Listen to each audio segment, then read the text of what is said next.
So yeah, I've got an assortment of interesting items here, some of which I'm sure you've heard of before, some of which I'm sure that you have not.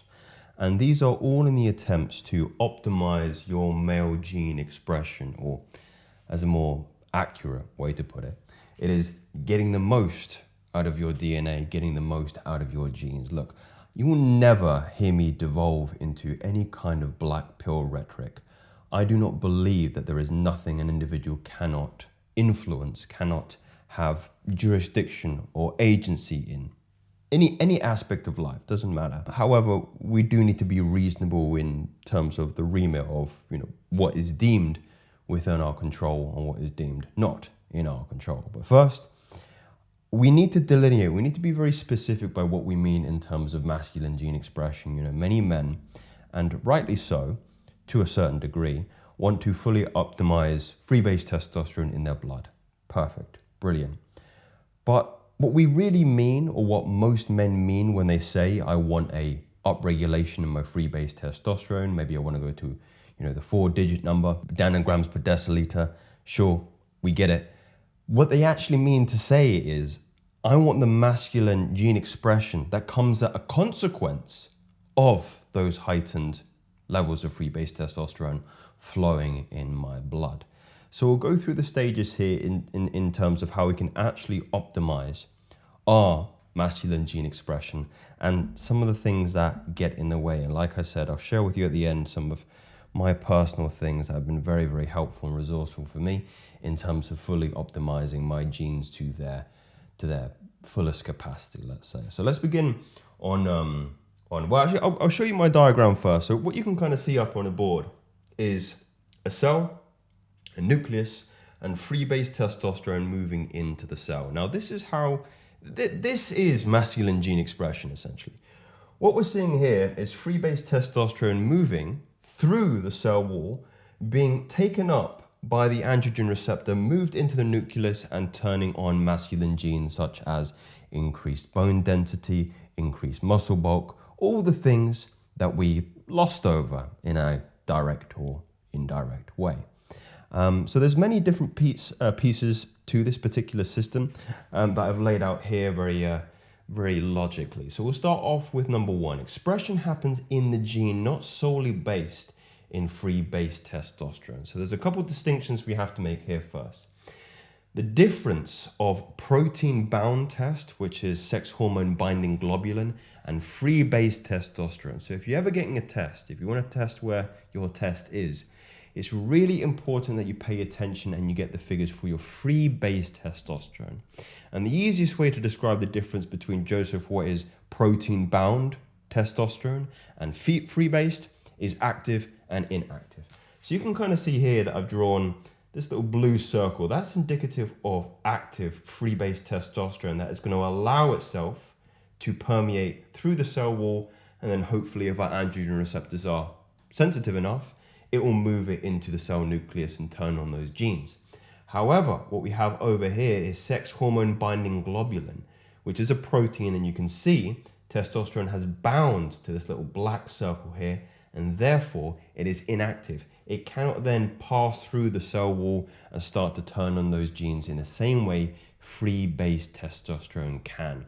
So it's very, very important for testing purposes that we get specific on what we mean when we want to turn on those masculine genes. And the key is first, free-based testosterone. So we've got 1 and 2 here. Number 3, expression pathway. So the full expression pathway begins with cholesterol. Testosterone starts with cholesterol, and therein lies actually the first step I believe most men are making in terms of a, let's say, less optimal pathway, which would be their nutrition. Now, many people will argue the point that you can synthesize testosterone for cholesterol already in your body, which is fine. But I'm very much of the opinion, not just in relation to testosterone, but all endocrinology, all endocrine system health, all hormone health, more basic vernacular to understand it, begins with the inclusion of more fat in people's diet. And, fat, people pull their hairs out and they go, oh my God, Joseph, fat's terrible for you, it's bad for you. It is probably the most underrated and disrespected nutrient in modern Western man's diet. And we have to blame the sugar industry for this particular reason, because they demonized fat. They were saying it was fat that was making you fat, and the irony is it's actually sugar that makes you fat. Fat is actually very satiating. It comprises all cell walls. It comprises a large part of your brain, actually. Your brain is 60% DHA, which basically means your brain is a big ball of fat. It insulates your nervous system. It is critical in hormone health.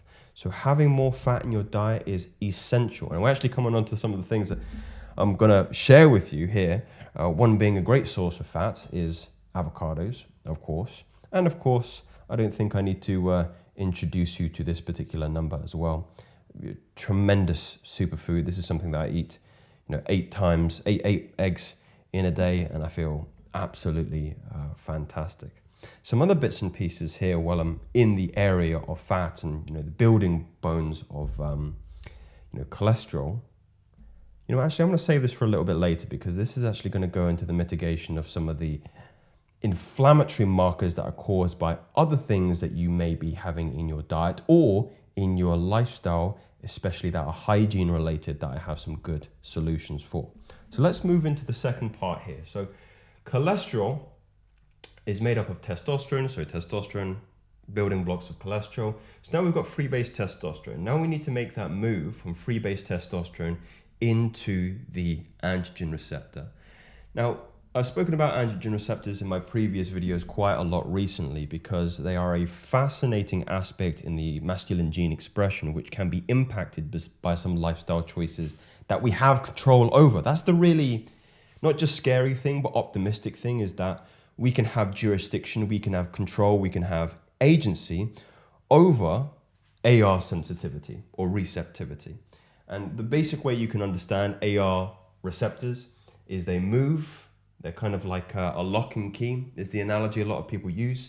If testosterone is the key trying to get into the cell, AR is the lock that prevents it. But once that key is unlocked, that androgen receptor will move free-base testosterone into the nucleus of the cell and turn on those genes that we want so much. But it actually doesn't matter how much free-base testosterone we have flowing through our blood if our androgen receptors are not healthy, if they're not sensitive, and if they're not being blocked by, again, some of the things that can affect it permeating into the receptor, moving it into the gene. And the last part, gene expression. And now I preface this. I said, look, I'm not going to devolve into any kind of black pill rhetoric here, but the expression of your masculine characteristics will unfortunately be at the ceiling of your genes. So blame your parents for this one if your genes aren't great. But also remember epigenetics. Epigenetics just means upregulation of certain genes.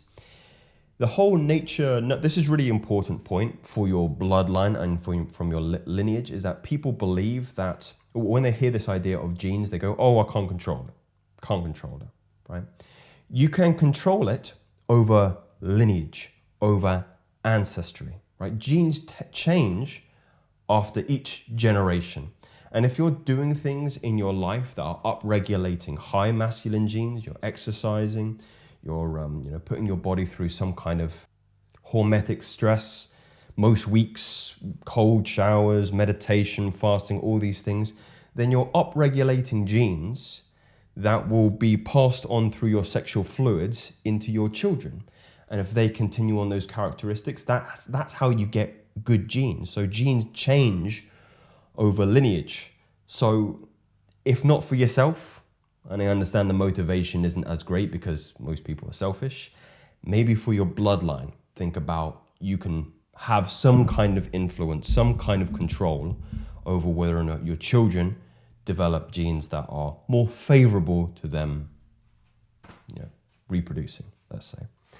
Now, we know fundamentally this pathway now, which is great. Now let's talk about some of the things that we can do, and let me introduce you to more of my goodies here that will allow you to express masculine characteristics at a better rate. So the first one, I'm sure you've seen it here. You should know about this already, is BPA, is microplastics. BPA was found in multiple studies to be a direct endocrine disruptor and directly bind to some of the attachments in the AR receptors that free-base testosterone does. So it's a direct competitor at these binding points for testosterone. So there's a lot of BPA in our body, then that key can't go into that lock because there's already another key in the lock of the androgen receptor, which is plastic. And not just that it blocks it, but also it's estrogenic in its nature, meaning it has feminizing qualities. So it's not just the case of, oh, we're not getting access to express testosterone, but we're getting the inverse effect through estrogen being bound up in the AR and then estrogen moving into our gene expression, which we definitely don't want. So what are the common types or common ways that BPA gets put in your system? The number one ways is through foods.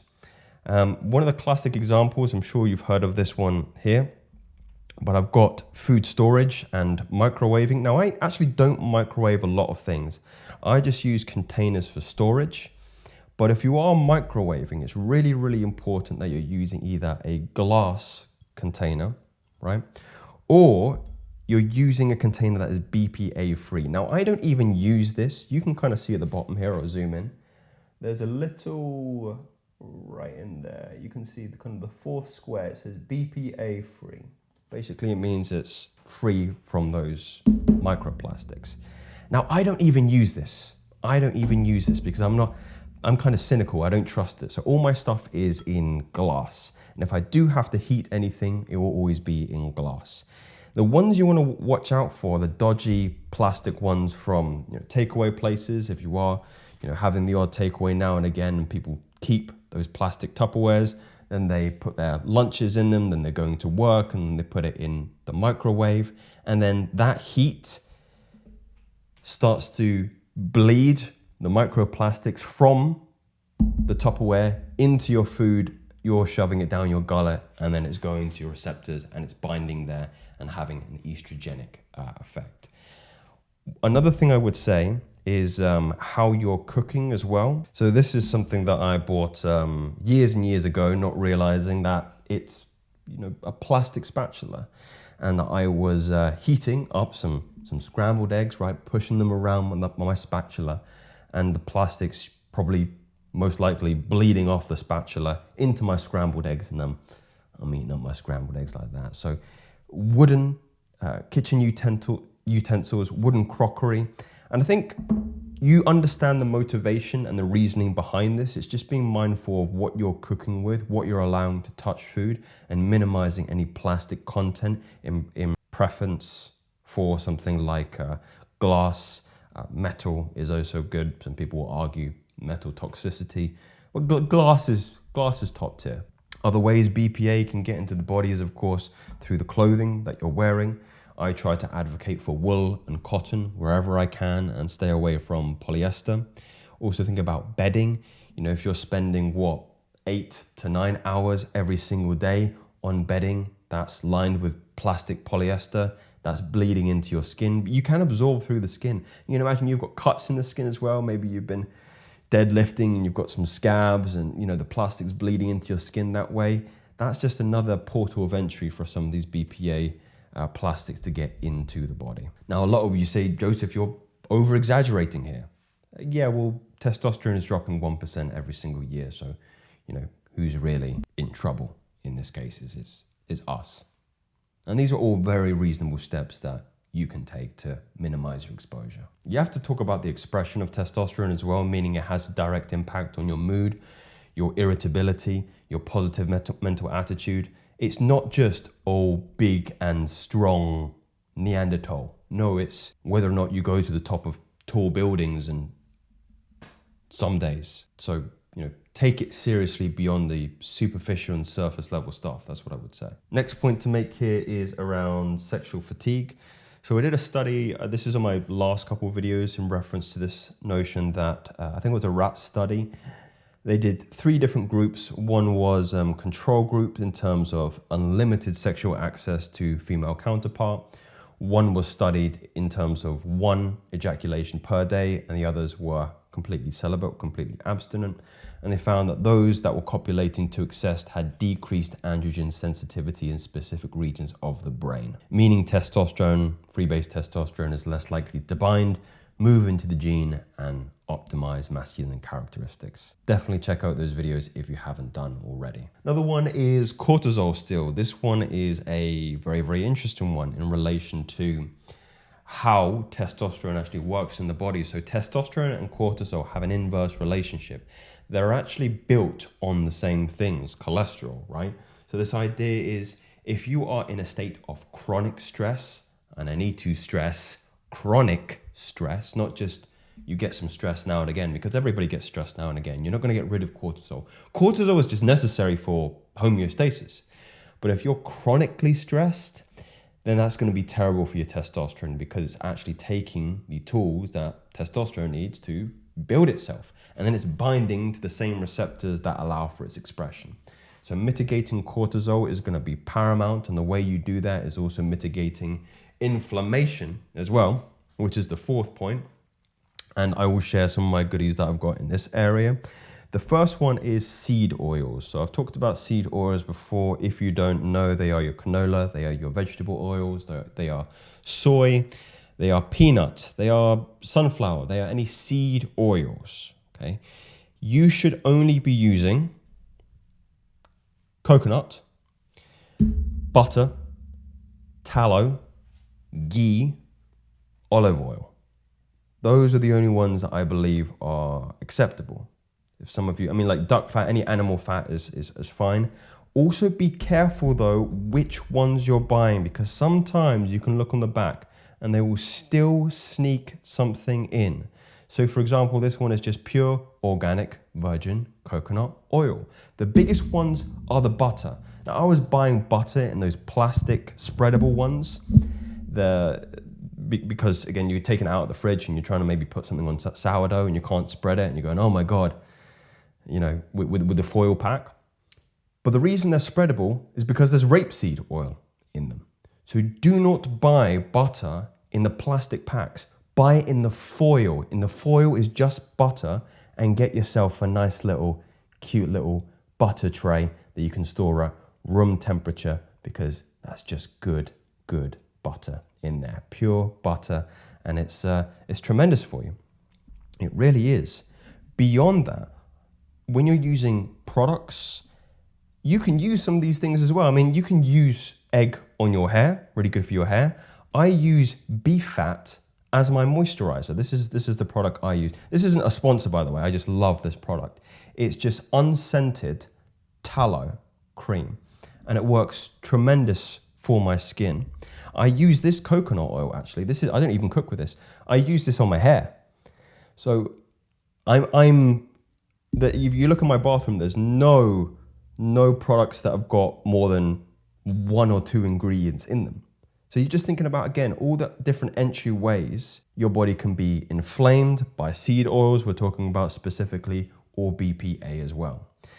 Now, another one is EMF, electromagnetic frequencies, which can cause inflammation and can cause cortisol. Now, I'm looking at my setup. You might be looking at my setup now and going, oh my God, Joseph, there's so many EMFs in the way.